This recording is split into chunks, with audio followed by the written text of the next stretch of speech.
96.9 FM. Fresh news, smart talk, all day. The views and opinions of the hosts and guests are their own and do not necessarily reflect the position of the management and staff of Guardian Network. The aftermath of every social revolution brings about change. Cultural norms and landmarks shift as our minds and hearts expand beyond the familiar. To everything there is a season and a time to every purpose in the land of the living. This is our time to renew, revive, and restore the hope lost to the busyness of life. This is our time to dig again and rebuild from the storms of our past on a solid footing that holds. Welcome to The Foundation. The Foundation.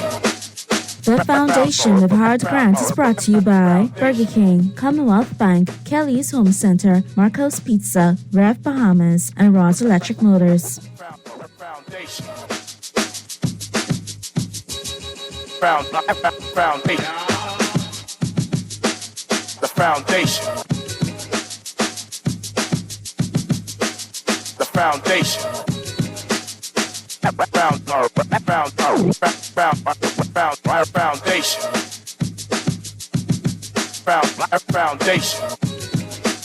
The Foundation. The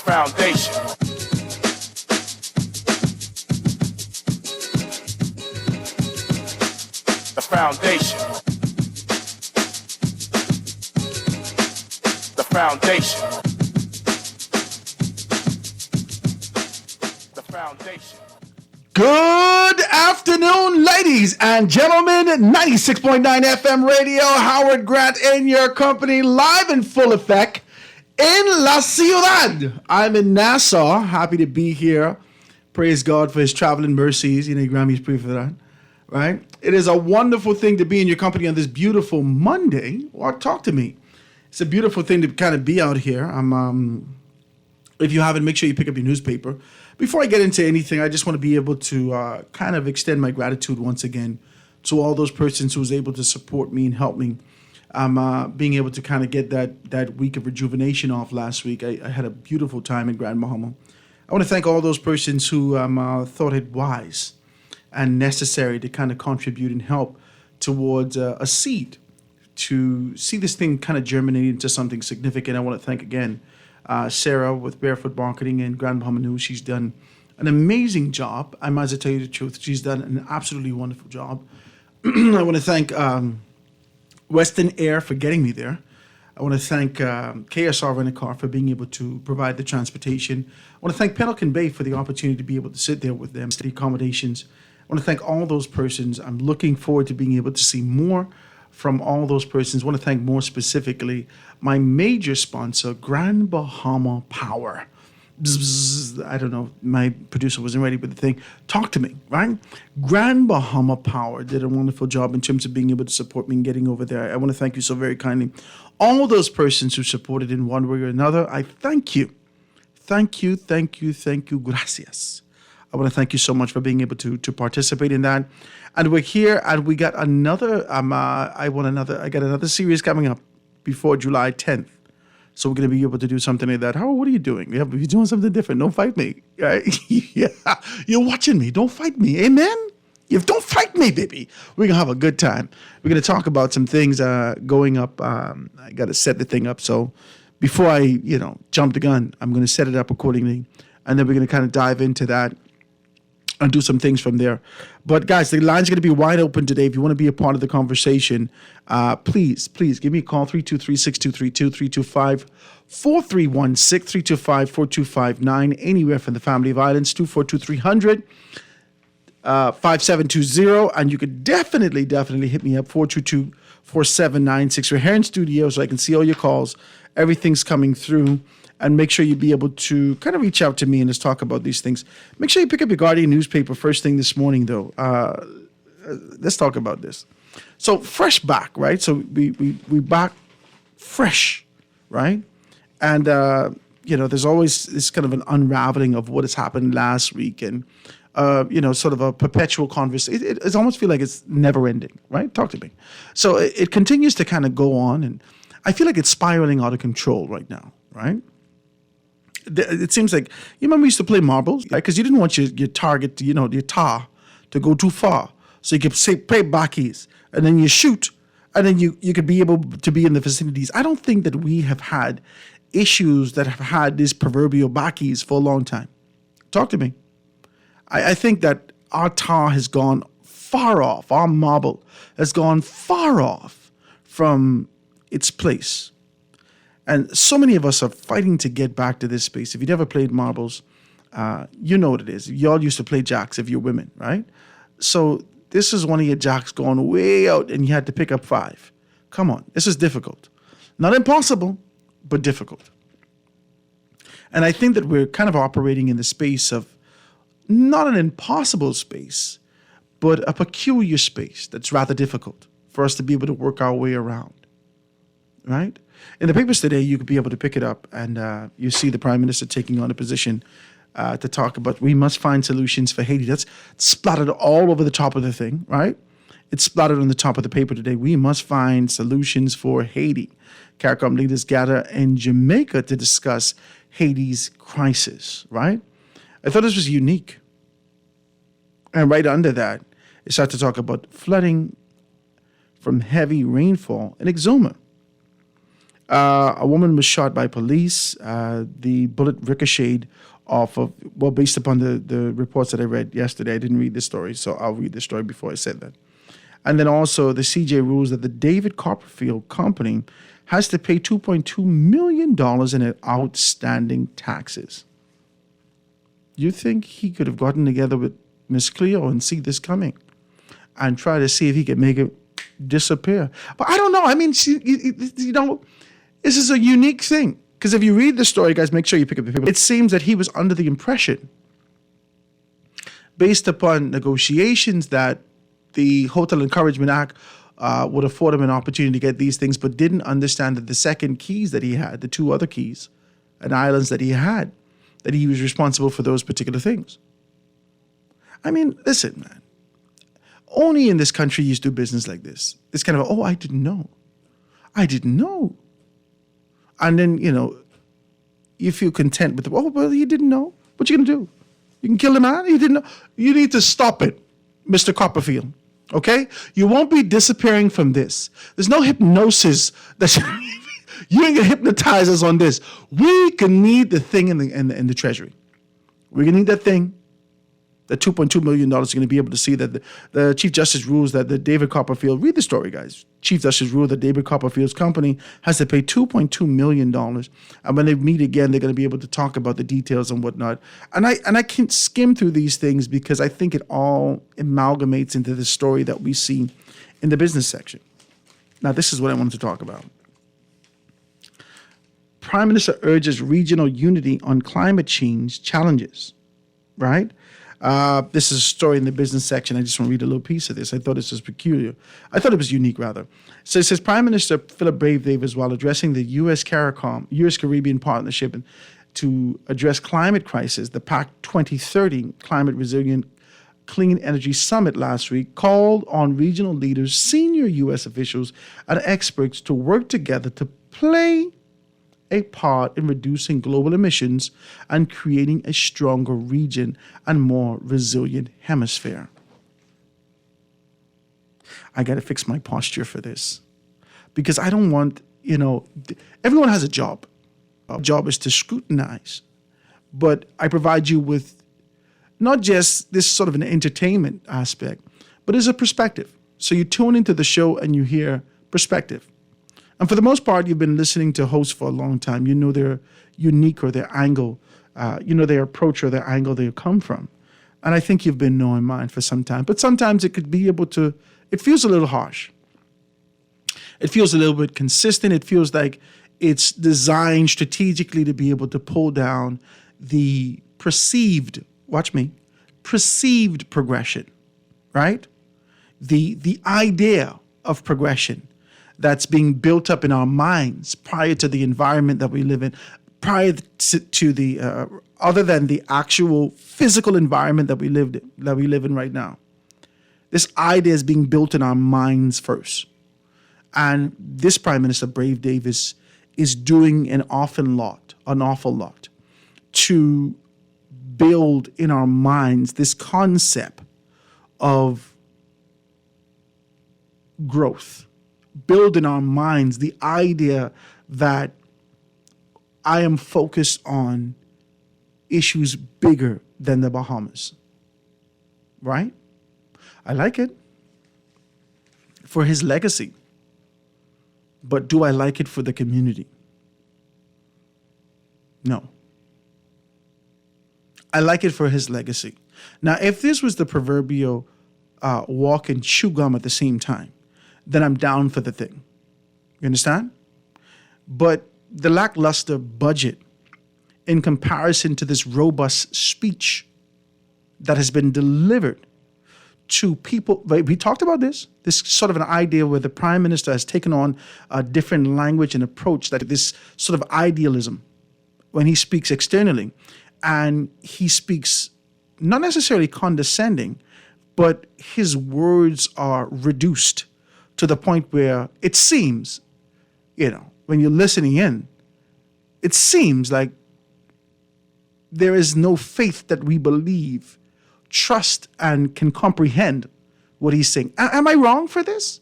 Am I wrong for this? This is a robust speech. The Prime Minister spoke elegantly, and an idea that, listen, this was poetic. I want to read a little piece for you.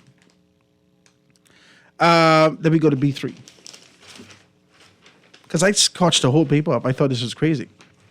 He goes on, he says, in just the past decade, 4 hurricanes have caused billions in damage to the Bahamas. Storms have wiped out our homes, schools, hospitals, and vital infrastructure. We've lost friends, loved ones.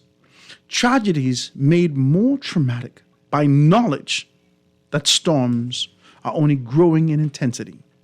Almost a third of our national debt, this is bananas for me, and that's just Howard interjecting. Almost a third of our national debt is due to the impact of hurricanes and other climate resilient impacts.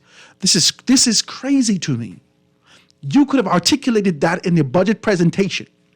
This is crazy to me that you are speaking externally with an expectation that people can get a snapshot of what's happening here on the ground in the Bahamas, but not being able to speak to the country with a very clear, I don't know whether or not our proximity gives you the assumption that we understand these things also. The Bahamian people need to know that you understand and that you can articulate to the Bahamians, this is where we are. You want us to be able to scrutinize the budget, boom, boom, boom. You know that a third of the budget is as a result of what we've gone through with Hurricane Dorian, and without being able to attach the politics to it, because that's an exhausting thing. Without being able to say, well, the FNM put us through hell. That's not the language I want to hear anymore. I'm sick and tired of it. That's just how it is. Is it just me? Somebody raise your hand. Talk to me. I'm just sick and tired of it. When you speak to an external environment and you say these are the issues that we're facing and this is what we're doing to be able to mitigate against these particular issues, there's no politics wrapped in that. None. You speak from a posture and position of leadership and the necessity to be able to move in a particular direction. We love that. But when you start to, lather it in this political jargon, it's too much. Most people kind of tune out from the thing. But I like this. And then he goes on to say, he says, small island nations in our region and beyond may be uniquely vulnerable by the perils of climate change when now manifested in every nation. This is heavy stuff. Climate change impacts not contained by borders. Of this, we needed no further reminder. But this week brought a fresh illustration. Anyway, as the wildfires in Canada, where they are likely experiencing their worst fire season in history, cause hazardous air quality for millions in the United States. Climate change is putting pressure on human health, on food production, on borders, and on sustainability and security. But even as we must be clear-eyed about the magnitude of the perils, watch me, we should not lose sight of the fact that this moment holds great promise. This is bananas. Somebody talk to me. This is absolutely bananas. This is a mammoth dissertation. This is mammoth. These words stretch far beyond the borders of this country. The agenda steeps deeper than the superficial approach of being able to manage locally. When the Prime Minister says, we should not lose sight of the fact that this moment holds great promise, instantly I need to know, great promise for who? Instantly. Whoever is responsible for crafting an external message and being able to thrust our good, decent Prime Minister into a global arena and give him this particular script, this idea. I don't think that you gave him the idea. I think maybe it organically evolved over time. But now someone has put flesh to the thing, right? It may have been a silhouette of an idea before, but now they put flesh to these bones and nudged him out into the international arena. And he has been articulating with strength and forging significant relationships for his legacy. Is it fair for me to say that? Is it unfair? Is it fair? Talk to me. Because what he is doing here, he will be remembered forever, globally. What he is doing here, he is presenting himself and posturing himself, positioning himself to be identified as the best Prime Minister this country has ever seen from an external standpoint. Talk to me. Externally, this major issue and the volume, the density, the geographic position that we are here in the country, for a man of this magnitude from a nation of less than 400,000 people to take on this sort of a message and take it to the world articulated with strength is already putting up significantly not in global leadership quadrants. I think he's doing a wonderful job from an external standpoint. Internally, there is much to be desired. Internally, remember we talked about this kind of a thing, that customer service starts on the inside? Customer service starts within. And then as a result of the environment, this conducive environment to accept customers on the inside, then you could be able to extend this outside. You don't have to front with it no more because it's genuine, it's organic, it's natural on the inside. So when persons are coming into your environment, then they can naturally see these things. There is an inconsistency here. There's an inconsistency here. There has not been enough done on the ground locally for us to be able to have this sort of a posture and position externally, globally. I can't fight him. I only ask the question, where does this come from?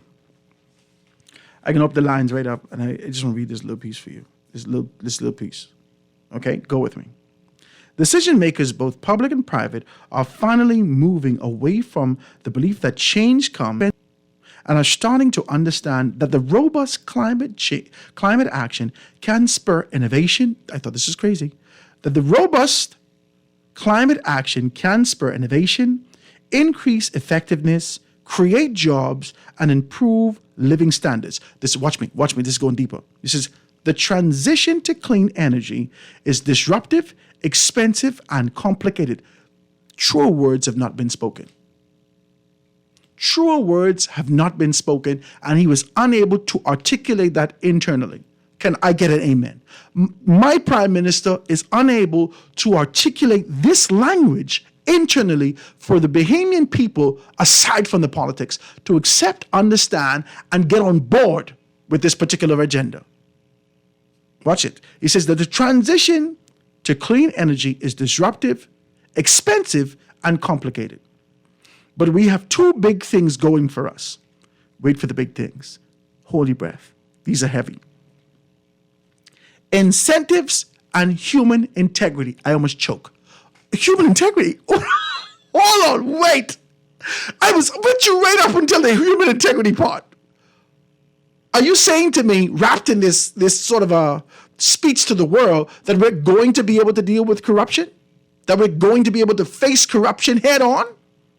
That we're going to deal with these inconsistencies that happen on the inside that stagnate growth? Are you saying that to me? Or are you just saying this good, beautiful words for external persons to say, my God, the Prime Minister of the Bahamas is absolutely amazing. Isn't he amazing? Invite him to dinner.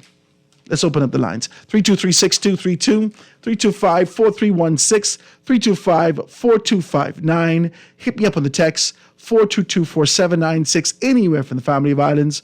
Toll-free call, 20. Call on the line with us live. Go ahead. Hey, dear man, there's a message for them and there's a message for us. And it's as simple as that, because what you're suggesting is that the Prime Minister needs to spend more time home nurturing his people, eh? That's just natural. That's how it's supposed to be. I can't tell you how. That part ain't there. I can't tell you how what to do in your family, and as you imagine me preaching to you and telling you what to do with your family, so forth and so on, and my family in shambles. Yeah, you see. So obviously, the message to the world has to be one where he actually protects himself. Now, I don't know whether that script was written by Chat LGBT or just Chat GBT. You need to stop it. You're going too deep, too quick, too fast. You need to stop it. How does that have anything to do with LGBT? Seriously, this is how he has pivoted, and I admire him now. The module that he's using, I need to have access to, because the only certain module you could plug in and out, the political module and all the history, and you could sound good. I like the way he's sounding, man. Come on, man. He does sound good, doesn't he? Sound good? Yeah, he sounds good. You need to sound good here too, and say something like this. Let me tell you what he should be saying at home. Mm-hmm. You have a 100-watt solar panel. Mm-hmm. Right? You have a 200 amp hour deep cycle battery. Mm-hmm. Explain to me how much energy I could get out of that with all this beautiful sun, and for how long, so I could do the math. And then we could begin to progress by me just getting something for my fan first, and then to my fan and my computer, and I can build. He should be talking that at home. Mm-hmm. I agree with him. I agree with you. We need to be able to identify how we can contribute to energy conservation and being able to move in a particular direction. And that's how you do it. Okay, well, thank you, man. Thank you, my brother. I do appreciate your telephone call. Ladies and gentlemen, let me take my first commercial break and be right back after this.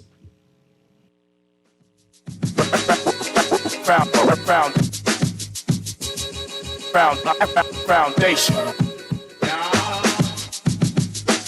The foundation.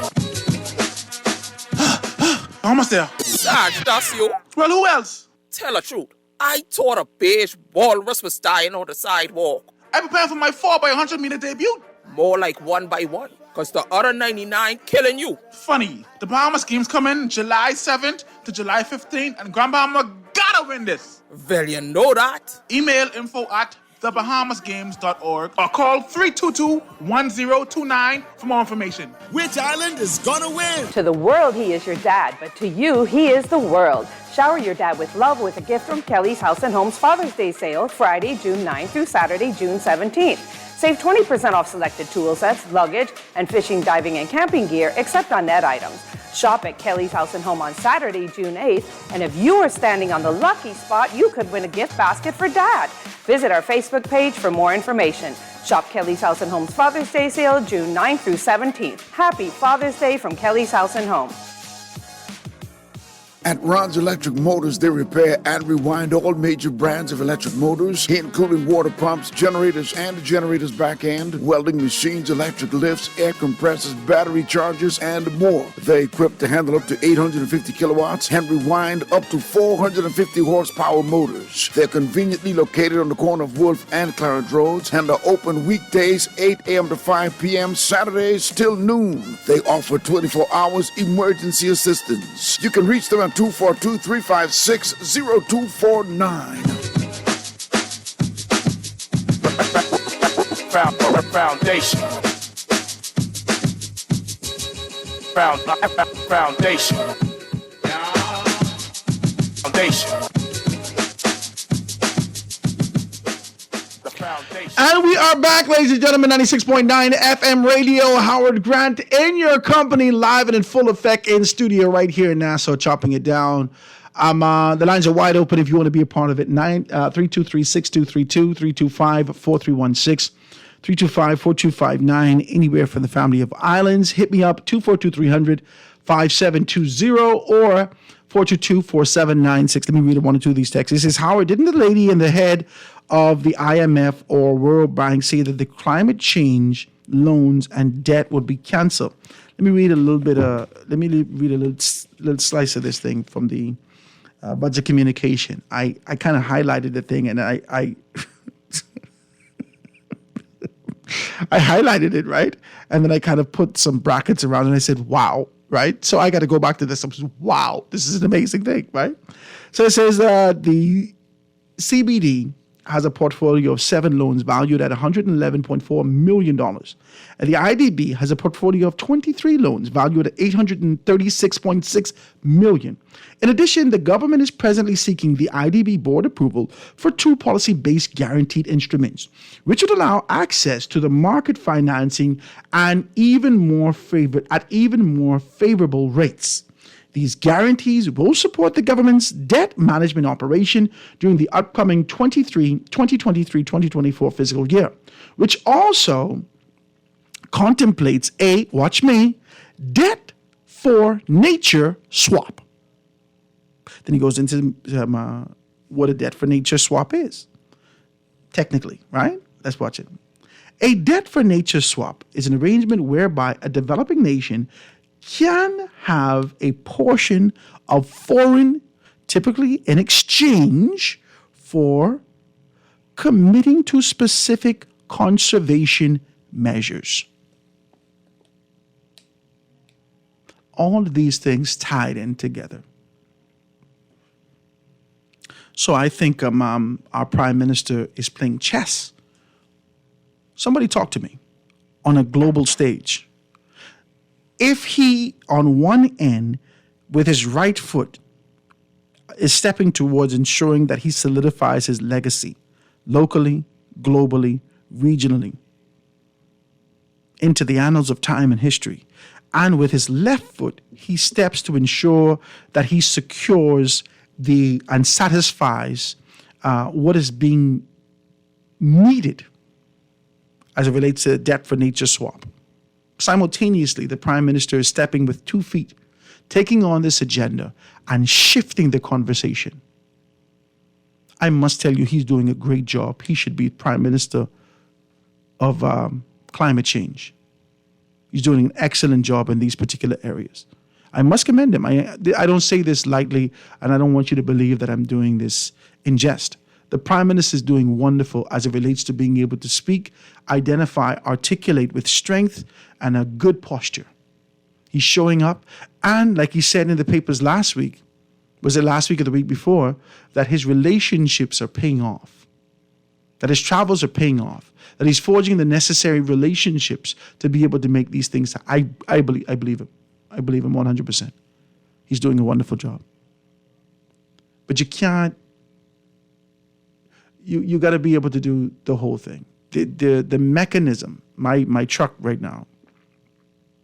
I come back, start my truck, blah blah blah blah blah. I thought my gasket gone. My manifold gasket. I take it that the fella said, "No, Howard, this thing cracked. You got to fix." I said, "Oh my God, I got to fix it." I given you a point, right? You see, it don't matter the mechanism, whether or not the truck running properly. If we want there to be a concise movement within this system, within the entire arrangement, then everything has to work together. You have to have the external arm and the internal arm working together towards this objective. And I don't believe that the Progressive Liberal Party is doing enough internally to articulate. I'm not talking about your legislation. I'm not talking about your budget communication and identifying where to be able to put this. You need to convince the Bahamian people that this is what is need to be done. You need to articulate with strength When I listened to you, and I just read this little thing, I was extremely impressed with the thing. I might as well tell you the truth. I'm telling you the truth. I don't mean this, and I'm not trying to be condescending or, I don't want to be able to. This is not a joke. I believe that your external position in being able to speak about the country is strong. You're doing well. You're forging relationships. People are looking to you. They're listening to you. They're moving towards what you're saying. They're showing up here in the islands. And this is a great time. This is a year of our Jubilee. You're doing well. But the Bahamian people don't feel that internally. We just don't. We don't feel that particular posture, that position, that fight, that thrust, that push. The need to be able to ensure that everyone is on one page. We don't feel that internally.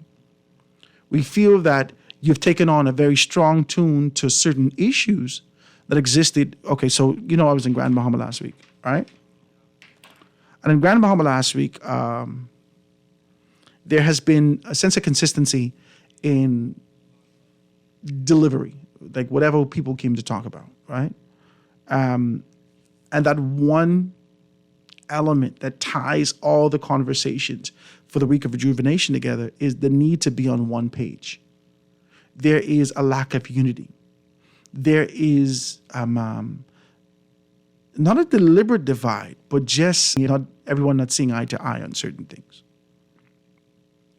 The Prime Minister's posture and position is to speak externally to get global communities, CARICOM, PAC, and others on one page for an agenda that's going to preserve lives.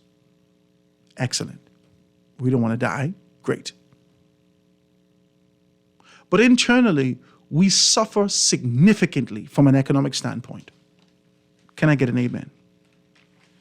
I know you don't want to say it because your pastors say, child, you don't call them things to you. Yeah, that's your business. I ain't worrying about that. I only worry about where I am and being able to speak with clarity to where I desire to be, but not being naive to where I am. So you reject the idea of the economic tribulation that exists on the ground today. You create spaces. You say, we're not taxing you. We see that you've created more and more divisions to be able to hunker down on being able to retrieve finances for the public purse. We've seen you done that. You're going after David Copperfield. I don't know how you find this man always disappearing. You found him. My God. Your article indicates that the two people that should have been questioned, he didn't even request to have them questioned. That's the former Prime Minister Perry Christie and now Prime Minister Brave Davis. So read the article. And while you take the strong tone about what needs to happen externally to getting everybody on page, the first thing you talk about in our newspaper locally, we must find solutions for Haiti. Well, why don't we find solutions for Howard Grant financial problems? Amen? I can't get no amen. We so concerned about Haiti, and then he says, it must be a Haitian-led solution. You're confusing me. Are we just going to mediate? Are we going to have hold hands and just talk about the issue? What are we doing? Why are we immersing ourselves in external issues and not being able to deal with anything internally? Is there enough being done? That's the question I have. Lines are open. Telephone call on the line. Go ahead. Hello? Hi, good afternoon. How you doing, sir? Hi, I'm great. How are you? I'm good, man. That's good. I'm listening to your show. And as you went on about your intro and the Prime Minister's engagement of the international community. Mm-hmm. But I'm missing you because, you have to understand that when the Prime Minister speaks to the international community, that's a separate audience. No. Why do people keep saying that? Pardon? Why do you all keep saying that? When the Prime Minister speaks in his you don't see it that it's a separate audience? Watch me. When the Prime Minister speaks in his capacity, whether it's a declaration, whatever he does, he is speaking onto the people of the Bahamas. There's no different language. Always. But if he's speaking in the House of Assembly, it's not the same as if he's speaking to the United Nations in New York. Why? My point is, we don't comprehend. My point is, there's a narrative here. We know that we have been impacted by natural disasters. We know that it's been impacting our national debt and our borrowing and our economy, right? Now, if that's an ongoing narrative for some time, the Prime Minister has raised it. He doesn't need to reiterate it at every opportunity he speaks to us. But if he's speaking to a new audience or the international community on an issue, he needs to make sure that they get the full breadth and depth of the issues he's discussing. So he needs to give them the full picture. I don't get you having an issue with that. I mean, it's almost as if you're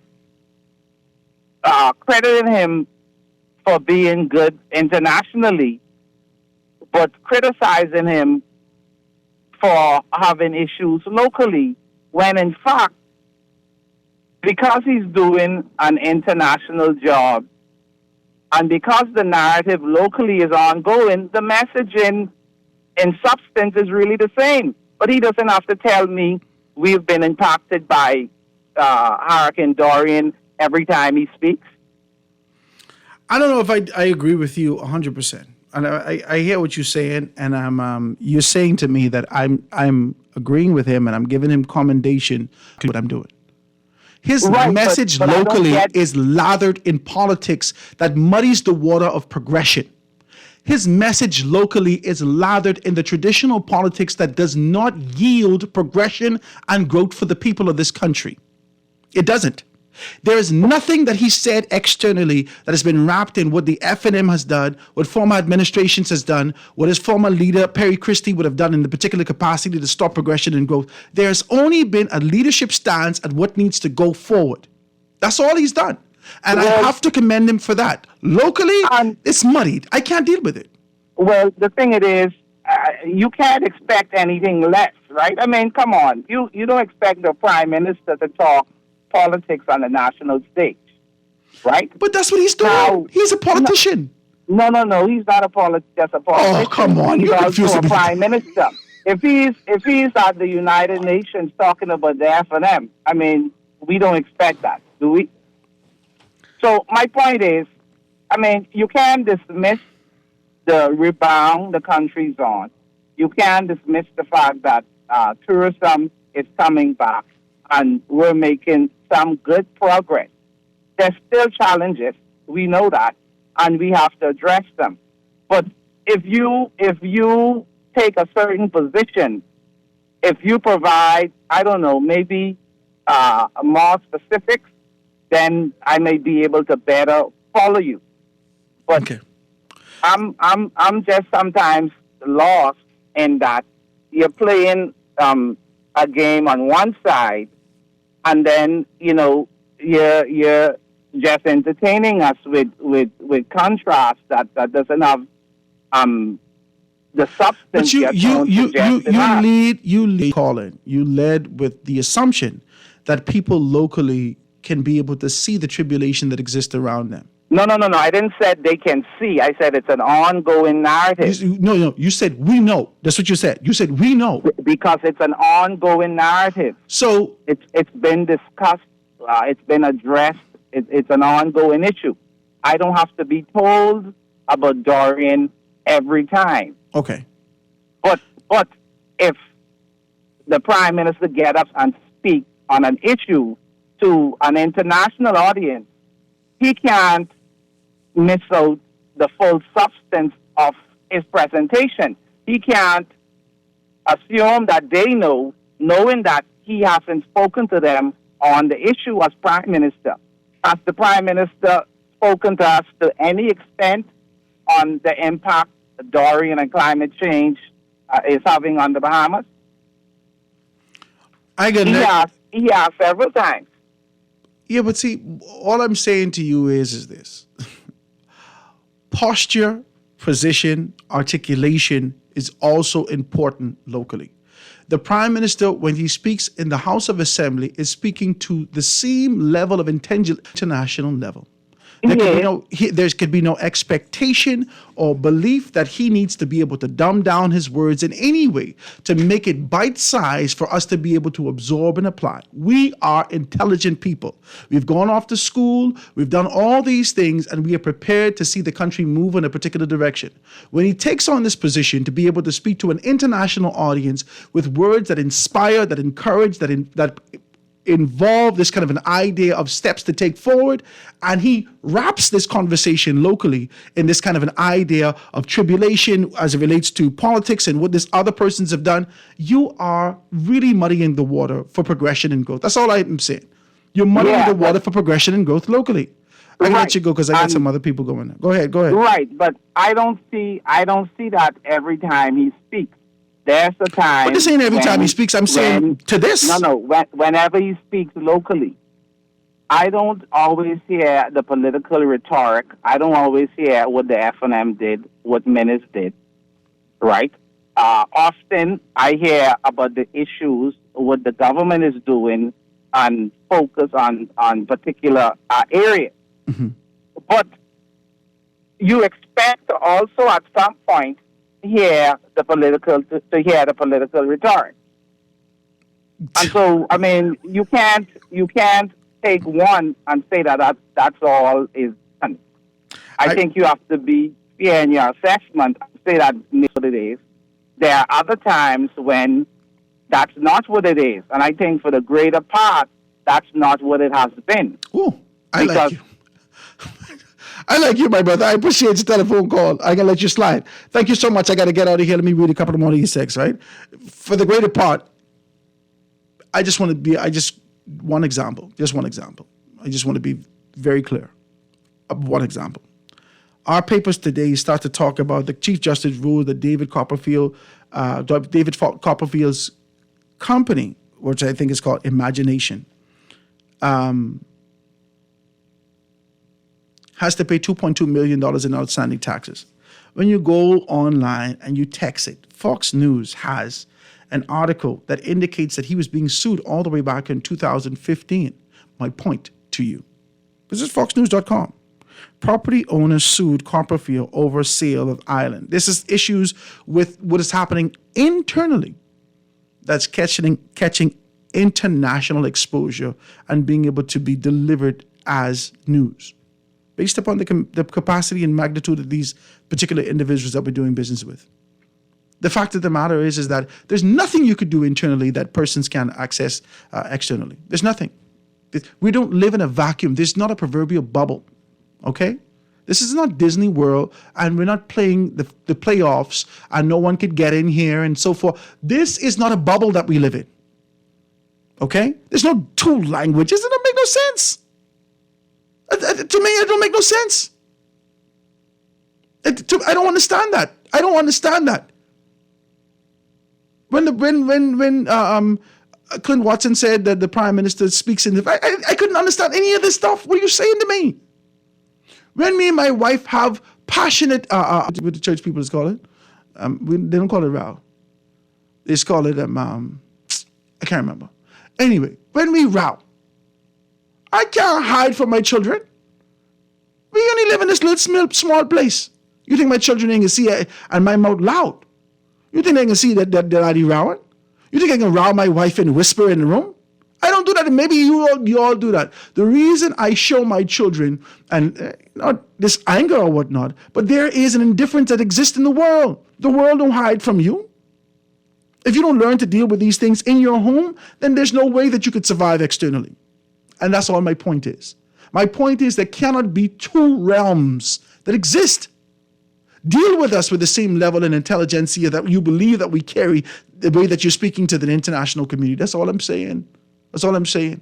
And I'm not saying to you that this is how he always operates. The tradition of politics in our country has been really diluted the sense of progression and growth here. And what needs to change is the course of action thereof.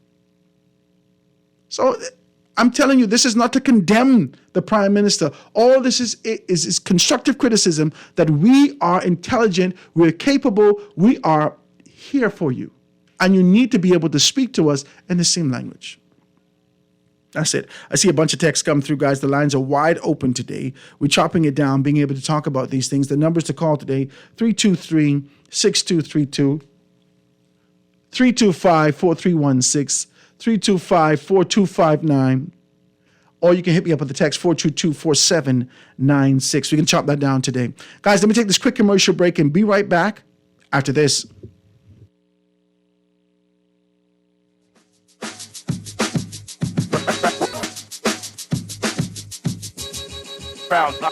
Foundation. With over 25 years in business, nothing says commitment to our people, culture, and service like Rev. And this year is no different. We will continue to elevate your home experience for you to create and share memories for years to come, while keeping you connected to the people and things you love most. Our pledge to provide quality service each year remains true. Rev is made for you. Tired of banks forcing you to use technology to bank the way they want you to? Your convenience is important. So no matter what your banking needs, Commonwealth Bank's friendly staff are always available in branch for that personal one-on-one service. But when you choose technology, our online and mobile banking app offers you state-of-the-art functionality. The choice is yours. Commonwealth Bank. Bank the way you want. Guardian Radio and the Foundation are on the move. Bahamas, this one's for you. SBT, Small Business Thursdays. Every Thursday, the Foundation with Howard Grant will highlight small businesses throughout the country, far and wide. Your services, prices, and personality. We want to hear it all. Get your 30 or 60-second advertisement heard on air at a fraction of the cost. We here at the Foundation and don't want you to be left behind. With Guardian Radio, you reach your specific demographic, and it is unmatched. We reach thousands. Products off the shelf and your services in their hearts. Small Business Thursdays with the Foundation, only on Guardian Radio 96.9 FM. For more information, call 302-2300 or the Help Me Howard line at 827-0111. SBT. Small Business Thursdays. Get your business moving today. Foundation. Foundation. The foundation. The foundation. Foundation.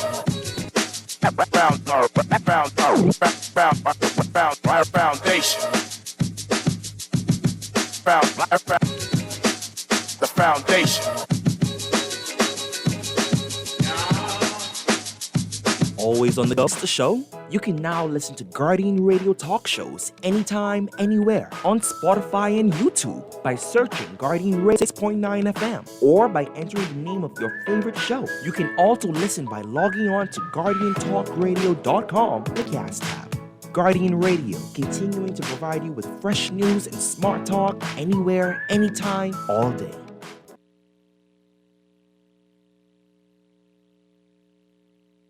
The new Guardian Radio app is here. Listen to all our Guardian Radio shows and live video stream select programs in our studio. Get information about Guardian Radio shows and our messages, including text, email, and even call. All from our amazing new Guardian Radio app. Download it free today for your Apple device or Play Store for your Android device. The all-new and improved Guardian Radio app.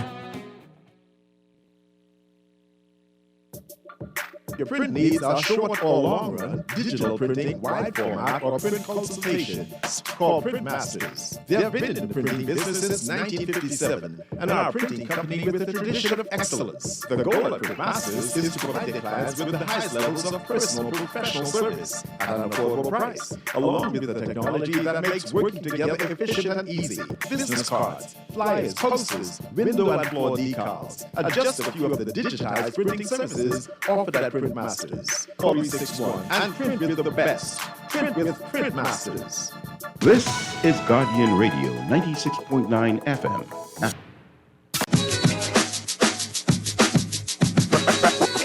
Foundation. Foundation.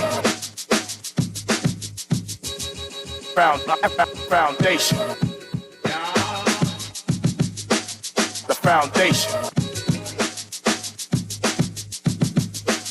The foundation.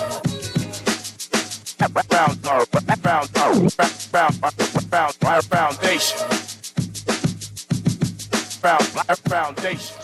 And we are back, ladies and gentlemen, 96.9 FM radio. Howard Grant in your company, The Foundation, on this beautiful, absolutely gorgeous Monday, June 12th, 2023. Like I said, make sure you pick up your Guardian newspapers. The lines are wide open today. And maybe it kind of stirred up a little something. I mean, because I got some text that, goes contrary to the caller and his position, but there's some person support him. So I want to read a few of these text lines if you want to be able to text me, 422-4796. Or you can hit me up on the telephone call, 323-6232, 325-4316, 325-4259.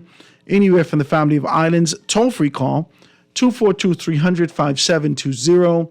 And like I said, you do know the text line, 422-4796. Now, listen, we started off with this because this was on me heavy as I read the story.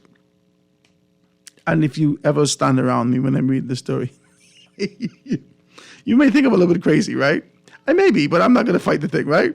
So I'm reading the story and I'm just blown away. I love the language. I love the kind of posture, the structure. If you're just tuning in, we're just talking about something. You pick up a Guardian newspaper and you can be able to see in the business section, the Prime Minister starts to take on a position to talk about urges regional unity on climate change challenges. Now, I've taken on this kind of a posture where I agree with him. I like what he's saying. I like his tone. I like his posture, his position. I like his consistency. I like his, his eagerness to kind of forge relations and identifying some similarities or the same issues that we have and bringing persons to the table to say that we have a common interest at hand. I like that. I think that's all leadership. I do. I think that the Prime Minister is doing wonderful as it relates to being able to articulate, identify, structure, being able to bring persons together and make significant steps towards being able to reform this thing. I like it. I like it. I also like him taking on this posture and position as the chairman of the head for the CARICOM in this session, and being able to talk about what needs to happen from, as it relates to solutions. He's solutions-led externally. He's solutions-led. Is it safe to say that? Can you agree with that? The Prime Minister is solutions-led externally. He wants to solve the issue that exists within Haiti, but he doesn't want to do so in a vacuum. He wants it to be inclusion from the Haitian persons in the diaspora that can be able to contribute to and mitigate against these issues that exist in Haiti. I like this. This is solution-based. He wants to solve and mitigate against these particular issues as it relates to climate change globally and ensure that by 2030 that we have zero carbon emissions. This is a solution. Where's the solution for home? Talk to me. Hello? Where's the solutions for home? And that's all I'm saying to you.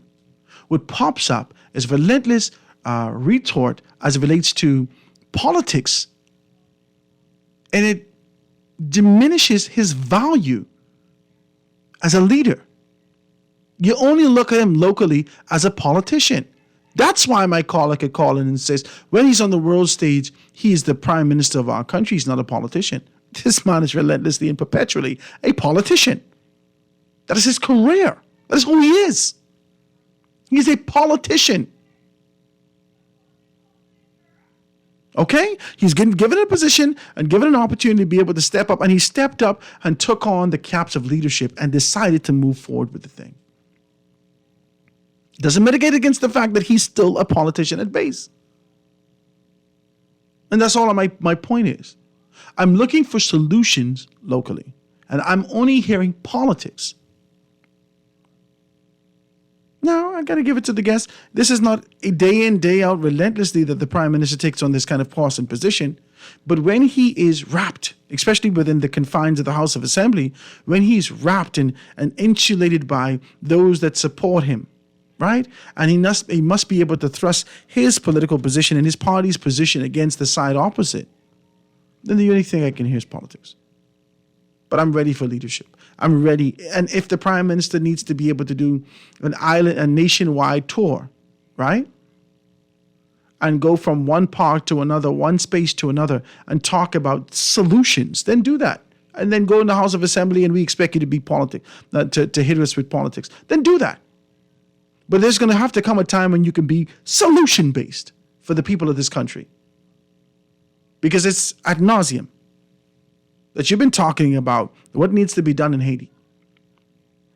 And we agree with you. They got problems. Somebody texted me just now and they said, Howard, let me find the text. They tell me I'm exaggerating. I'm doing too much. I can find the text right now. Oh, it says economic tribulation, Howard? Really? Sensationalism at its best. You don't feel it? Talk to me. This excludes you, obviously. You see, one of the things that I've observed, and this is a 42-year-old youthful observation. I'm still a little boy in this thing, right? I got ways to go. And I relentlessly sit at the feet of those men and women who know, and they know that I'm eager to hear them. I'm not one to talk around these older fellas who've gone through the fight. I won't hear. I want to know so I could be able to set some things straight in my mind. Maybe I was conditioned in a particular manner. Maybe you said something to me that caused me to think in a particular manner. So I need to learn to have a greater appreciation and expectation for this country. And one thing that I've learned over these few short years of my life is that a lot of people just jive in this country. You're faking and you're jiving. There's a lot of people that don't know how to swallow and pray because they are the recipients and profit off of what they know to be funds that they've received from ill-gotten means. I ain't calling the people no thief. But they know that some skullduggery had to go down for this thing to trickle in their effect. They know that. There are a great deal of people that continue to leech like love vines that provide no significant value on the purse of this country. You leech like love vine. You suck off the purse. You suck off the fat of the land of this country and you yield no fruit. You do nothing for us. All you do is exist to eat from the land. There's a great deal of people that exist in that space. There's a great deal of people in this country, if we can shoot straight, because we get right down the bow. Talk to me. If we can shoot straight, there are people right now that are on their second term of retirement and coming back to eat off of the fat of the land. And they may be antiquated in their thinking as it relates to what needs to be done from a technological advanced standpoint to see the country move forward. There are people that only eat when their political organizations are. My point to you, I get in heavy with you today. Their political organization, because of their proximity, affords them opportunity to be able to get access to certain contracts and this and this and this and this and this, and we see no progression, no technological advancement. They only go for the old relationships they had, the old this they had, and there's no forward movement. So if you believe that this stagnation, because that's what currency is all about, new fresh water coming in to be able to revive that stagnant space that was in, so we can see that currency, that movement socially. We don't see that. Now, if you don't feel the economic tribulation, I ain't fighting you, sir. Praise God for you. However you're getting yours, I ain't fighting you. But if we don't open our eyes to see exactly what's happening in this country, man, we can trip over and fall over. And they say, oh my God, where did we go wrong? Not my good son, not my good country. Where did I go wrong? We always say that at the cusp of the issues. We ignore it right until we get to the edge and you're standing before the judge before sentencing. Oh my God, where did I go wrong? So ignore it. If you don't believe that these people are going through, if you don't look at social service and see how they have to be able to expand, to be able to help poor and underprivileged families in this country, if you don't understand how the education system doesn't be able to fortify the curriculum, but yet still being able to pump finances superficially to expand the budget, but not being able to change anything, then you go ahead. But there's some issues going on in this country, sir, ma'am, whoever this person is texting. And we're going to have to be able to deal with it accordingly. Let me take a telephone call. Calling on the line with us live. Go ahead. Go ahead, calling on the line with us live. Calling in with me no more. I can hear you. Hello. You with me? Hello, Howard? Hey, Sparky, you going to make a sandwich and come back in? No, what happened is I was listening to you for so long that I figured you was going to break and then coming back, then cut off and call back and everything. But, I wanted to say quickly right at the break. Go ahead. As of late, I admire you and Naughty. Thank you, my brother. I have been here from the start when they open up talk shows. Mm-hmm. I know before Hubert Ingram opened up the airwaves, they actually had talk shows on ZNS on a Monday night. Peiswell Forbes and Steve McKinney. Mm-hmm. When we used to call it ZNS on Monday night, some of us guys used to call it the talk on, they called it Speak Up. Then Darrell Miller came. Then Jones opened up. And all the different talk shows open up. I've watched the many different talk show hosts. Give me a chance here, Howard. Like you say. I find you. Go ahead. I watch most of them come in and they go in their different professions and so forth, lawyers, doctors, whatever they are. Majority of them, most of them boost up themselves as talk show hosts. Mm-hmm. But they don't really sit down and listen to the guests as what the guests want to say. Mm-hmm. You call in and they tell you right off the bat, you got 30 seconds. 30 seconds, Howard, for me to say what I have to say. That ain't fair to me. But look what I'm saying, Howard. Mm-hmm. People like you and Naughty are down to earth and brothers of the doggone soil. And y'all will entertain people who got time to tell you some history of what's going on.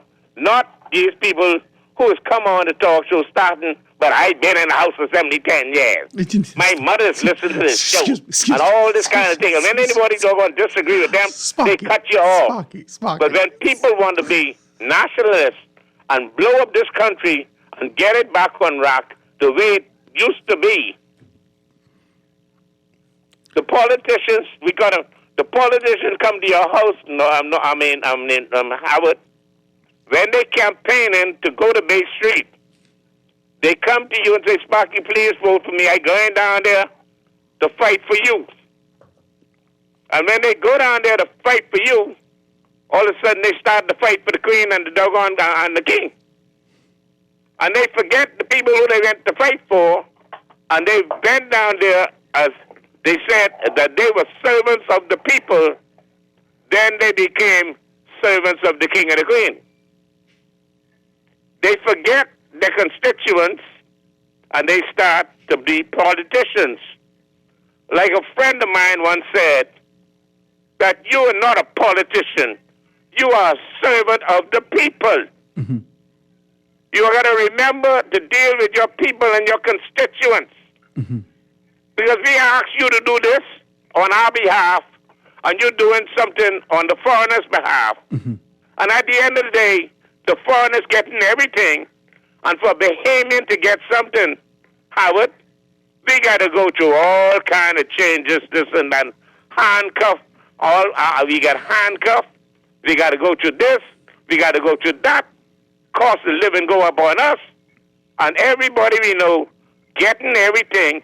Bahamians been promised land. You can't even afford land in your own country. And they say, hey, look at Howard. Excuse me, Howard, you still there? I read you. Howard. I read you, Sparky. The last general election, we had COVID going on. Mm-hmm. Before COVID, we went to Darien. the hurricane. After that, the election came up 8 months before election was due. Because the F&M was messing up, and the Prime Minister at that time didn't have no choice but to call an early election. First time in the history of the Bahamas, a Prime Minister called an early election. And you see what happened to him.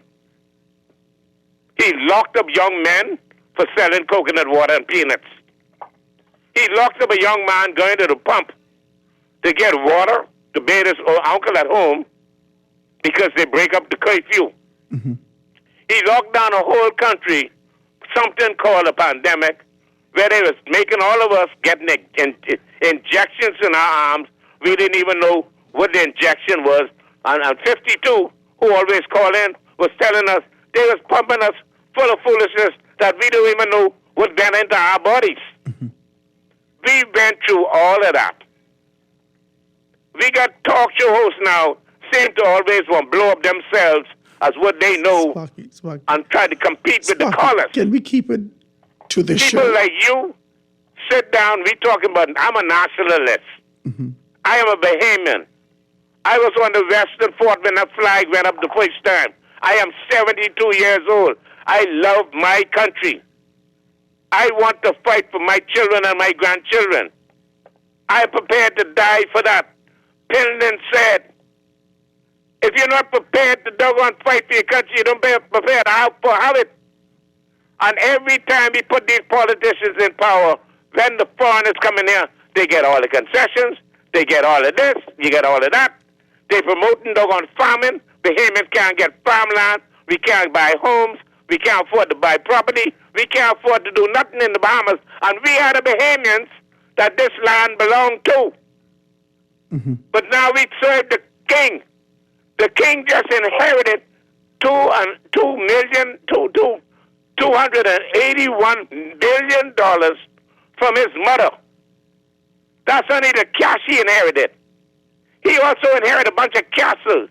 He inherited the Commonwealth of the Commonwealth. And we bow down to these people, and we still on the cotton fields picking cotton. And then our politicians go down there, and they keep us on the cotton fields, and we can't get nothing in our own country. Sparky, I gotta let you wrap up. And we beg them. How would we beg them? Go ahead. Give the Bahamian people something. And people like you and Naughty, we ask the same question. I am not born. I've been a PLP. I'm 72 years old now, Howard. I've been a PLP I know myself at 18 years old. I grew up in the Valley area. I never asked no politician for nothing in my life. But now that I always wanted to build a farm. I finally got some piece of property to build a farm. Give God praise. Sparky, and guess what? I got some more callers. Don't keep them waiting. Go ahead. No, but tell the PLP government, of which I'm a PLP, cut the access road to the farm so I can start the farm. Thank you, Sparky. I appreciate your telephone call, my brother. Always impassioned. You give me good history all the time. You run me through the valley, then we go up West Bay Street. Sometimes we skip over the pond, and then we come back to Nassau. I appreciate you, my brother. Thank you so much. Let me read one or two of these texts and then go back to the telephone lines. It's Howard. You know that the Prime Minister is being used as a tool by the puppet masters? Exactly where does this come from? Why him? Because he's willing to be a puppet for money. This is heavy what you're saying. I don't necessarily agree with this. This is Howard. The Prime Minister might have sounded good, but if you listen carefully, he didn't make much sense. We need to get serious as a country and end the Prime Minister's fantasy. Let's take a next telephone call. Caller, you on the line with us live. Go ahead. Hey, how you doing, my brother? You sound like a robot. You're chopping up. You got to call me back. No. You sound like a... Yeah, it sound like water in the line.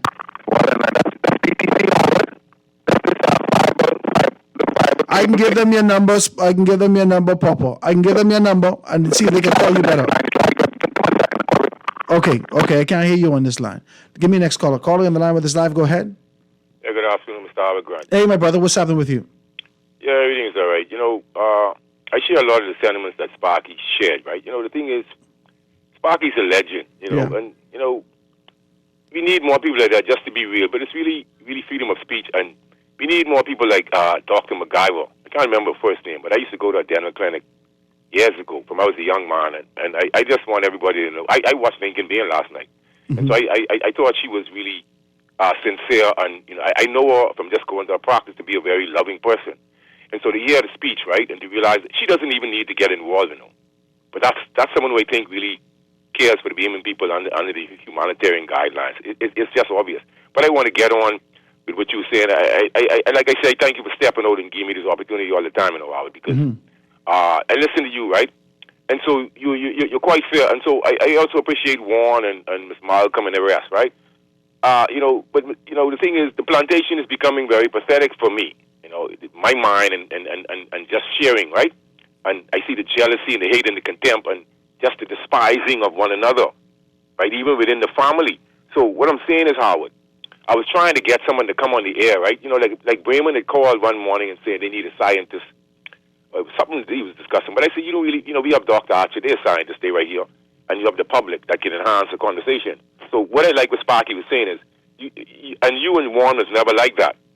The host must realize, Dwight gives me a fair chance also, but not during the pandemic. What I'm saying is, you must give the public a chance to air with themselves and complete the conversation as input, because no one is smarter than the collective. And so what we saw during the pandemic was I was actually speaking the truth, but I was despised for it. But what happened now, I was trying to beg someone to come on and really, really get a real conversation about climate change. And so I hear you talking about it, and I just get so upset because, not that I wouldn't say you don't understand it, but most people really, really, you know, believe what they are told, so much so that it's frightening for me. Okay? It's burdening me. It's hurting. I'm suffering from climate anxiety. The Greta Thunberg is a joke to me, you know.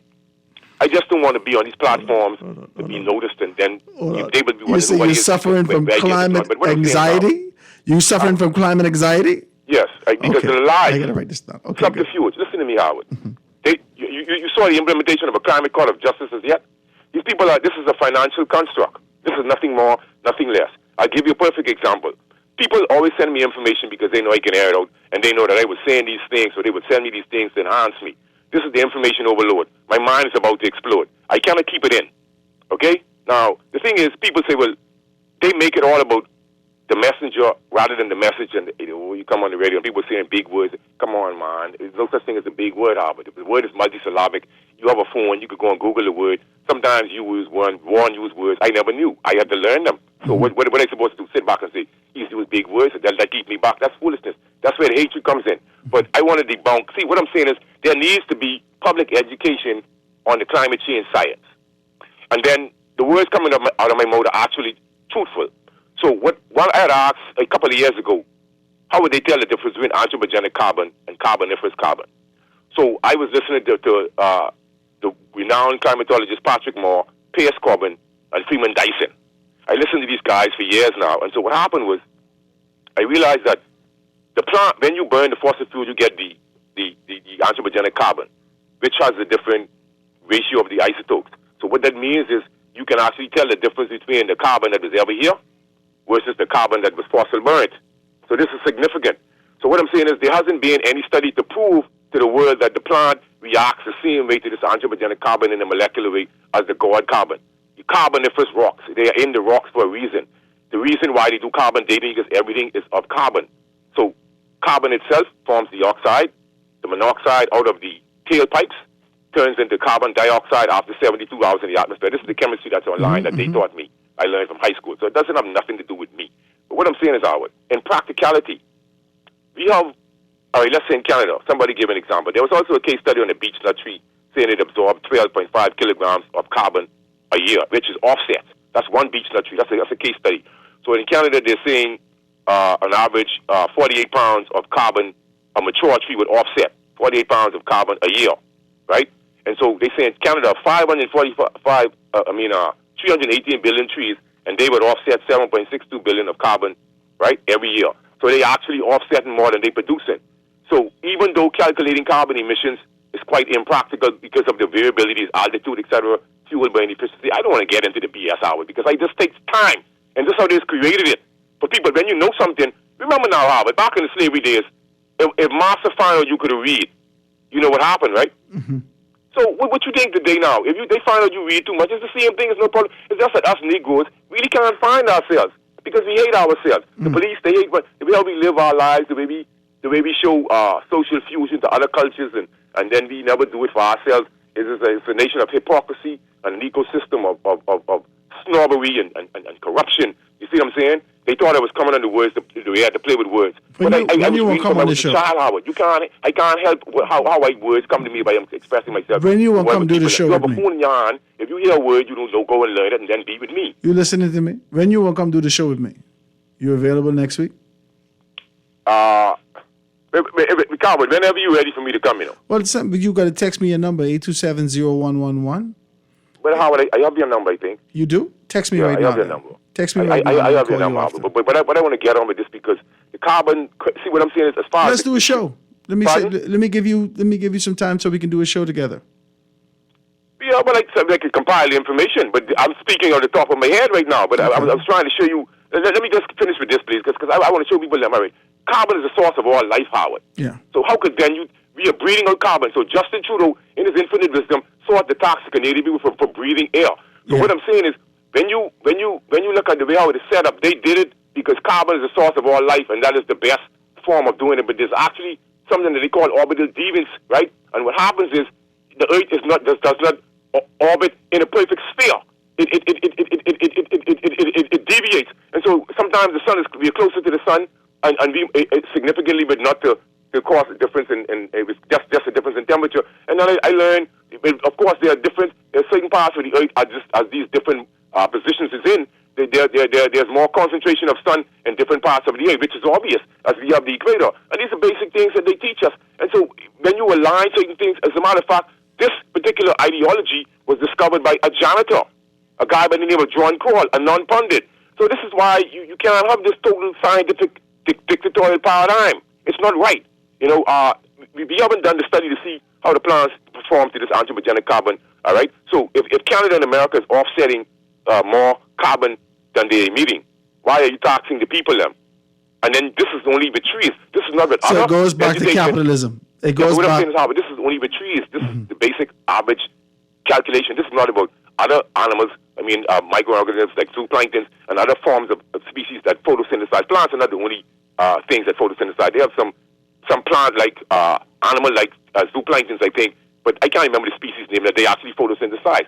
And so then you have carbon stored in the earth, et cetera, et cetera. But see, the desire is to keep the people ignorant. And then you even, I could be, me right now, I could hypothesize that they're starting these wildfires to induce this fear because I've read 30 years ago, 40 years ago, in a book called The First Global Revolution that I could send it to your phone and you could read it for the public tomorrow. You see, I was following up global agendas for too long. My life could be on the line by exposing things and they'll want to know who I am because they have a Google history. And this is what the panopticism is all about that I was speaking about. See, people don't understand. Knowledge is power. But then I'm not rich. But then they will ensure that this doesn't happen. My God. Because I could have been on YouTube, Howard, and I could have been juxtaposed on a lot of things. Because before Google, that's why I was doing the pandemic. Some of the brothers that was playing and say this stuff I learned on Google. But they're so naive and ignorant and jealous and fool, right? Google has the same books that I read 30, 40, 50 years ago.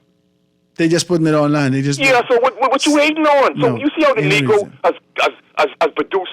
I mean, you see what it's become on the plantation now where the brother call it speaks. He is this and he is that.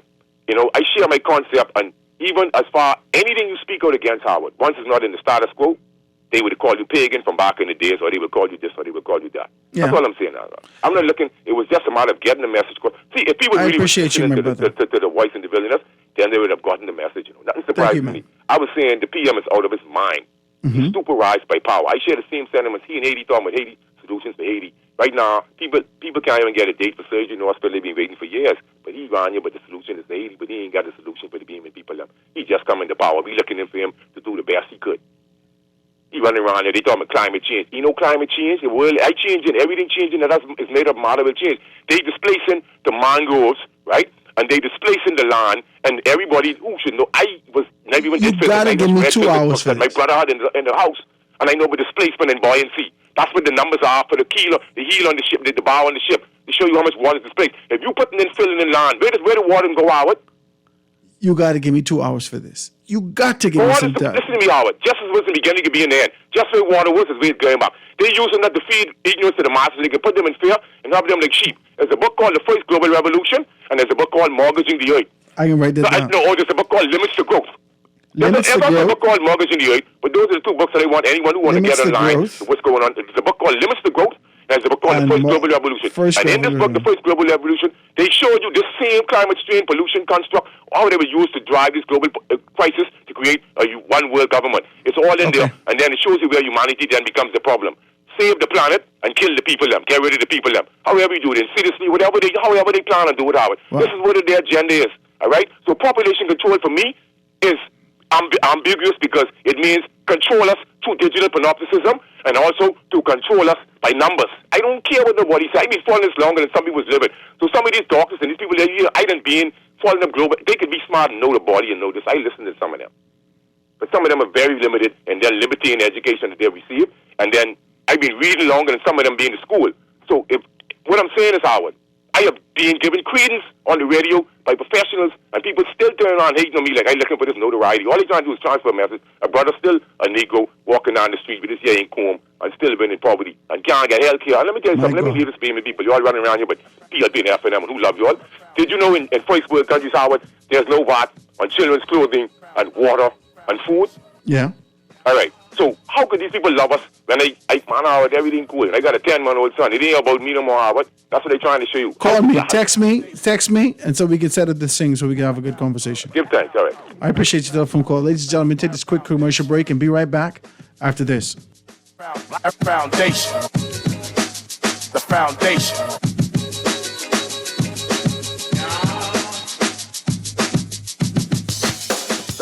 Wednesdays just got a whole lot better.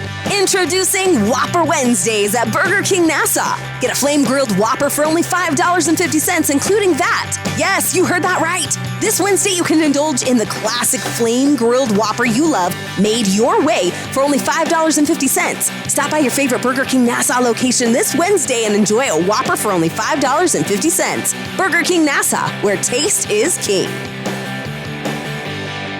To the world, he is your dad, but to you, he is the world. Shower your dad with love with a gift from Kelly's House and Home's Father's Day sale, Friday, June 9th through Saturday, June 17th. Save 20% off selected tool sets, luggage, and fishing, diving, and camping gear, except on net items. Shop at Kelly's House and Home on Saturday, June 8th, and if you are standing on the lucky spot, you could win a gift basket for Dad. Visit our Facebook page for more information. Shop Kelly's House and Home's Father's Day sale, June 9th through 17th. Happy Father's Day from Kelly's House and Home.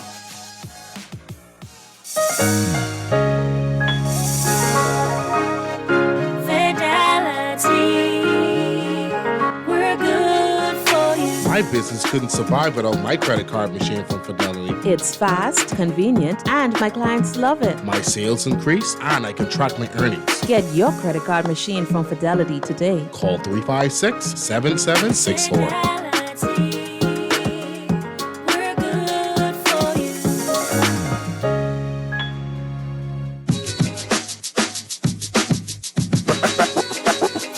Foundation.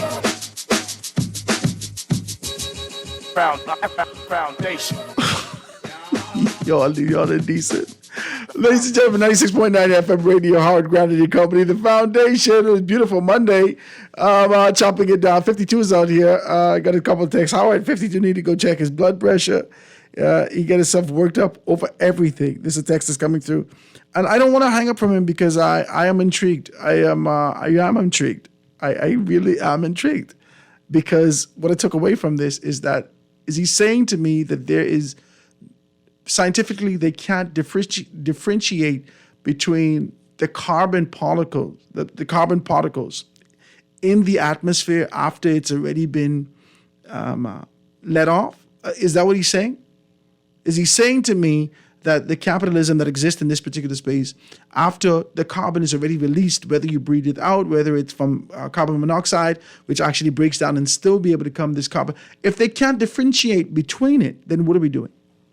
And if we have all these particular trees that can be able to absorb it, and other animals and so forth and so on that can be able to photosynthesize, so forth, what are we really doing? I'm going to have a show on that. and then I can see if I could be able to help him keep his blood pressure down. We can bring some fever grass or something in the studio. We can have that, right? 52, I always like you and appreciate what you're doing. Let me take a telephone call. Calling you on the line with us live. Go ahead. Hey, Howard. Hey, what's up, Papa? I can hear you now. Go ahead. You hear me better? Yes, sir. Go ahead. I on the cable line. I on the next line in my ears on BTC. Good to hear from you. Guy telling me, you tell me I sound like a robot. Yeah, I can hear you on the other line. I sound clear on the phone. I trying to make reports for over a week now. Ever since they bringing this fiber thing, it's like, no, since they, since we privatize it and the foreigners take over, yeah, the service get terrible. Howard, you there? Are you right here? Yeah, the service get terrible, man. Mm-hmm. And just now, as you was in the BTC line talking, you telling me I sound like a robot. I can make some important calls on that phone. Mm-hmm. And I keep complaining to them, It sounded like water in the line. You remember back in the day, you used to have water in the line? It sounded like that. Just water in the line. Mm-hmm. It sounded like something different than that. I mean, and someone else tell me about it too, and I used the next phone and called. See how it sound. I think they need to send a technician, and it's like, either they privatize the technician work for themselves or something. It's like the service get bad to BTC. I don't know if anyone there particular you could tell me who I could call in and maybe speak to or what. Well, we'll talk about it and see if they could be able to fix it. What I really did call in for just to say, but I hear Sparky talking about Naughty and your show. Yeah. Well, Howard, to be honest with you, right? Mm-hmm. I think our Chihuahua Line show is the most educating show on Guardian right now. I learned to respect him more than when he was a member of Parliament in the House Assembly as a politician. Mm-hmm. He really educated us. He is the hardest on this radio station now. Mm-hmm. And then it come Naughty, because Naughty ripping up the scene. Naughty ain't playing, but there's no good government. Mm-hmm. And you just came, but I can't first before I go to you. Erin Green, she's another, but she only get 1 hour. I would have put her with Chihuahua, right? But Naughty is doing a great damn job. Now it's a little confusion. Although you're my boy and everything, I don't really know. And maybe it's a good way to be that way. No one could say not what you is. And nothing to say if you was F&M or PLP. But you keep talking about this legacy with Brave Davis and all of that stuff and stuff like that. And you don't think that's what he's doing? What are you doing? Like what? What do you mean? What do you mean? In the first day here, you're talking about his legacy and stuff. Legacy like is important to fellas who know that they're leaving eventually. The former Prime Minister Perry Christie, what should have been his first day as in terms of being able to move towards it. See, legacy is important. Legacy is an indication that you was here. The children you have is your legacy. Somebody can look at but them. But there's room for improvement with Brave Davis. Now, I mean, and you making it sound, and you all bringing up the second thing, but if he can get a second time, I mean, and the gentleman who I know as Brave Davis, he know how to win, right? But if you put your ears to the ground, you feel the pulse of the beam, and people right now, they ended up craziness about legacy and all that. So there's so much. Yeah, but they didn't matter what people into, Papa. They didn't matter what it didn't matter what you into. When people, the facts is how it is, what the people feeling is what's on the ground. Brave Davis, you might have an opinion that his legacy is being done right now, and it either could be done for positive or negative. But how would I respect you and everything? And I think you have your right to have your opinion. Maybe you're just saying what the people saying or how they feel about it. Papa.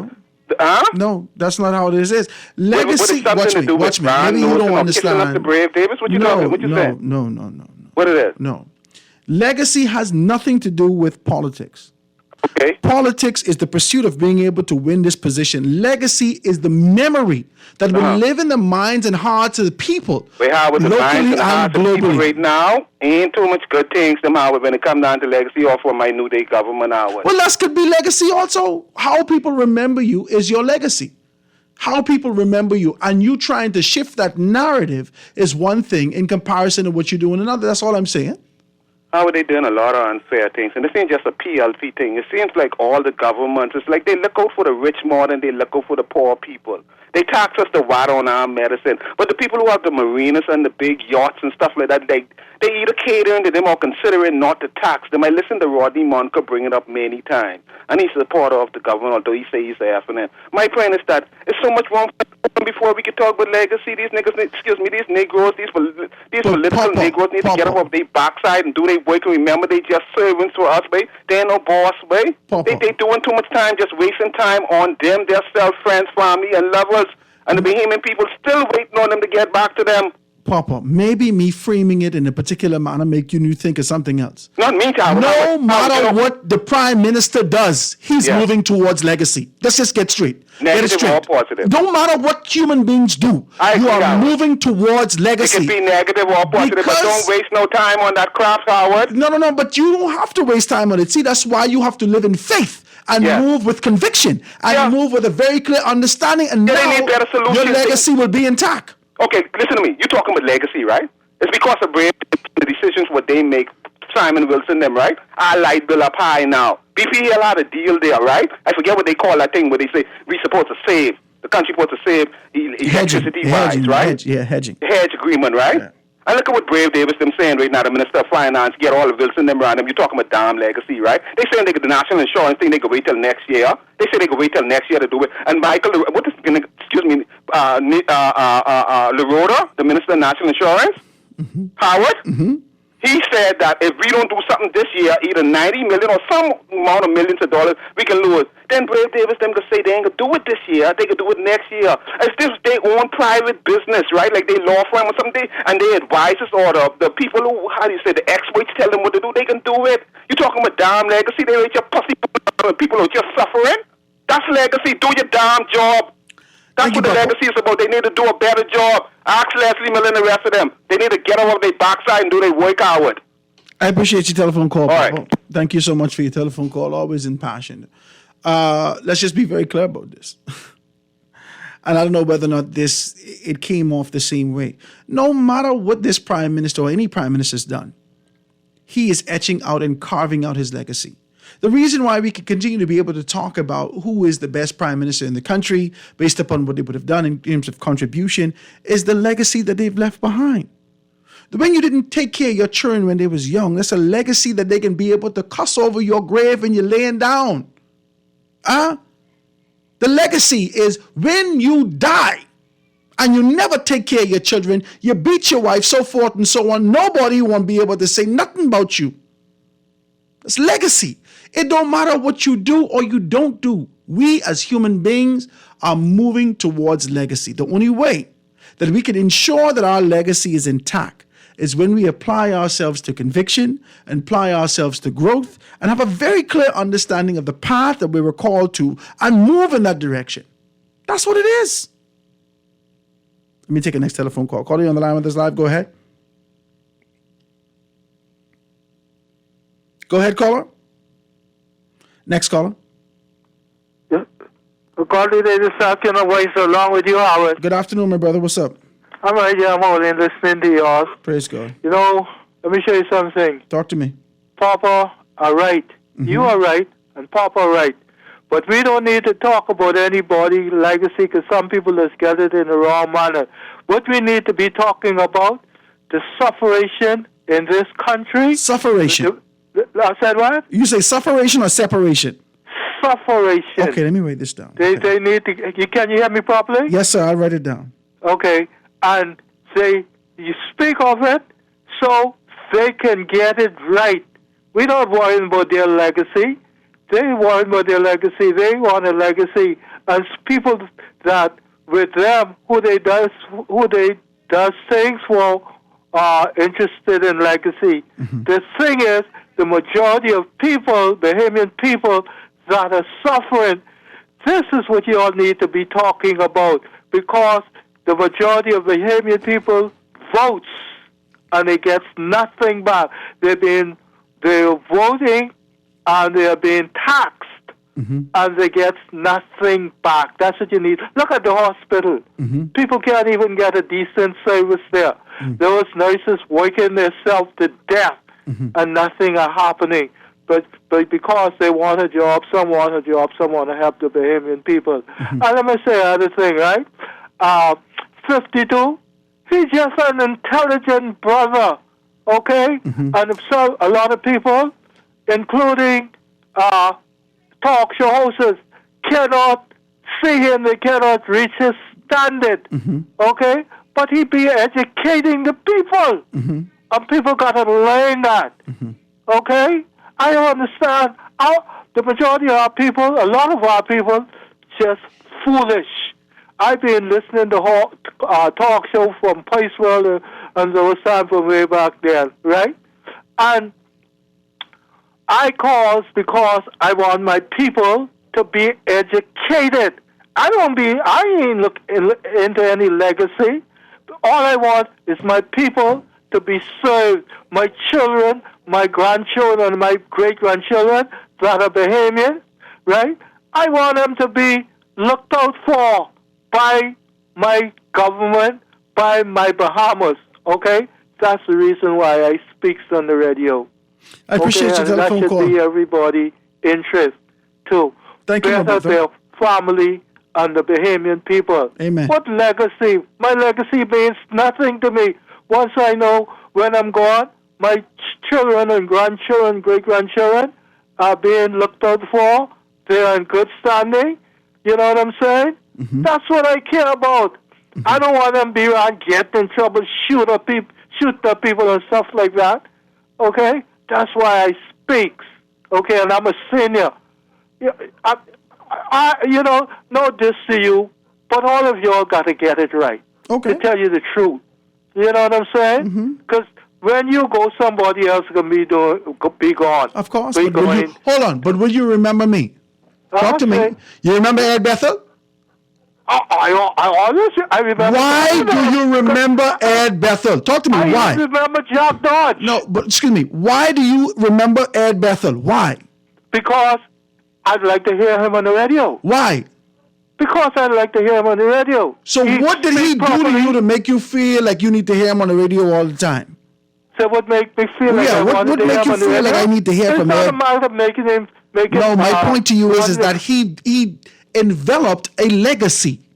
He built a relationship with you that you trusted him and you can lean on his word. That's legacy, sir. Yes, That's what I it know is. that. I explained So that it to you. don't matter what he do. You are working towards legacy. It go two ways, Howard. It go two ways. It's good and bad. Yeah. Now, the thing is, but my point is here, okay? Do for the Bahamian people what votes you in there. That's my point. I like what you're majority saying. of poor people would vote you in there. I like what Do you're for saying. them. Nothing are being done for them. That's my point. Everybody else getting something. Everybody else getting a bunch of money. What's happening to the Bahamian people? They got stay around you to continue voting you in and nothing happening for you. Like And the you're foolish. continue of this sufferation. I like what you say. You're Thank a you. good, See you decent later. man. Thank you so much, my brother. I always appreciate your telephone call. Let me take this last telephone call before we get out of here. Caller on the line with us. Go ahead. Hey, happy Monday, Howard. Happy Monday. To New Providence. I'm happy to be back. What'd you say? Listen, I called to say something that I totally forget from Sparky time. Okay, go ahead. You know, I don't mind Sparky because, like I said before, Sparky is full of history. Yes. You understand? Yes. And 52 is full of knowledge.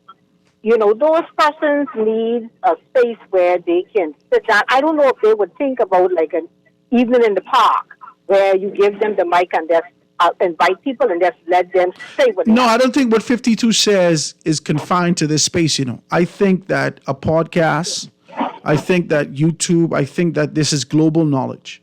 And I think he acknowledges that by being able to say things like his life is on the line when he does these things. So if he feels that impassioned about it, his voice needs to come up because I believe he has so much content that it can't be confined to an hour.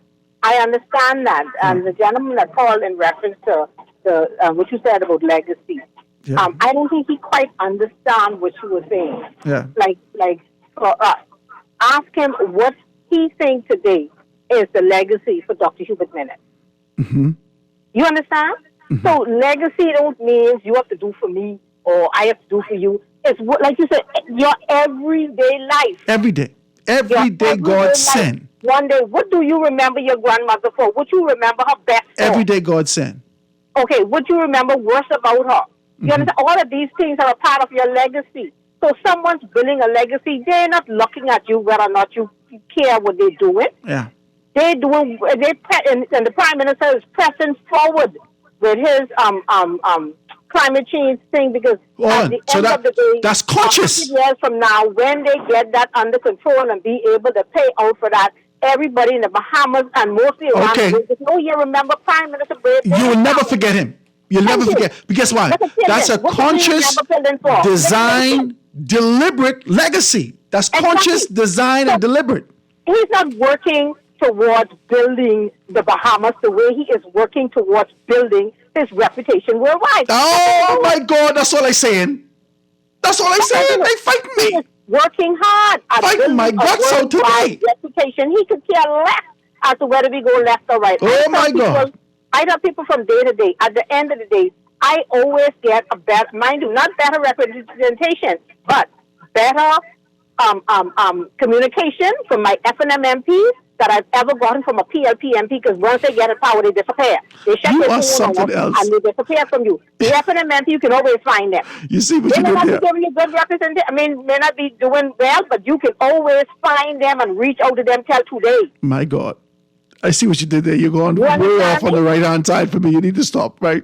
You need to... Like Howard Grant say, this must be bananas. This is crazy. I appreciate the telephone call, my dear. Thank you so very kindly for that. Ladies and gentlemen, let me read a couple of these texts before we get out of there. He says, so how can the spokesman for carbon credits have a credible voice when he leads a nation that is heavily dependent on fossil fuels? Is BPL still running on standby generators? This is a text that's coming through, right? He says, Howard, wait until they offer debt forgiveness and the general public for accepting climate change protocols. This is a planned agenda, Howard. One world order. This is Texas coming through. Y'all are wilding out today. You're doing a lot. It says, what Penland did not tell us is who we had to fight for this country. My God. He says, he didn't because it's the politicians whom we must fight. They are selling us out, Howard. This is a heavy text. This is a heavy text. Talk to me, right? Legacy, like how former Health Minister Gomez allowed them to test that cancer drug. Oh my God, you're getting too heavy. You're getting too heavy today. And your indecency is layered. It's almost like a parfait of indecency. You need to stop, right? It says, good afternoon, Howard. The Bahamas at large. Whenever just criticism is spoken of in relation to practically those in leadership positions, pity minds seem to get caught up in relentless defense for such folks. Yes, these folks are human as we are, but their place in leadership is much different than most. So please, let's not get carried away by believing that all criticisms is one of condemnation, right? It's a text that's coming through. It says protocols of the learned elders of Zion, Howard. That's a good book to read, and that's why the world is upside down now. I'm going to write this down. Protocols. This is 52 is wrong. The earth does not move, Howard. Oh my God, look at the flat earthers giving us a text today. The earth does not move, Howard. If you weren't taught that, then you would have never think that. Truth is stranger than fiction, Howard. Do your research, bro. Okay. So I can write this down, right? This is Howard. When 52 say that he's coming on the show, I missed that. What are you saying? I will tune in. Yeah, he and I can talk. He's supposed to call me, right? He says, I want to see you have a show with 52 Seattle and Grant on the same show. I show this mean Graham on the same show. Now, that would be entertaining and extremely exhausting for me. You need to stop it, right? So it says the sufferation. With all due respect, the voting public could care less about the Prime Minister's legacy. It doesn't matter what you care about. Can I say that to you in these last 1 minute? It doesn't matter what any of us care about. This is what is on the table. This is in play. This is in motion. And all I did was identify it. Now, you could reject the thing, but it is in your face. And we can talk about this a little bit more tomorrow right here on 96.9 FM radio. Howard Grant in your company. That is it for the show today. I thank you for your decency. I thank you for your impassioned position. I thank you for cussing me out for allowing 52 and Sparky to be able to chew through the time. But, you know, these are senior men with a great deal to contribute. Don't fight me.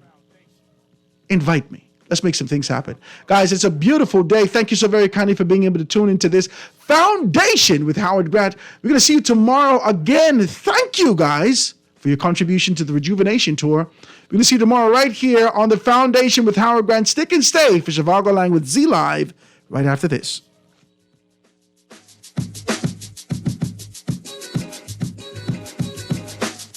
foundation. The foundation.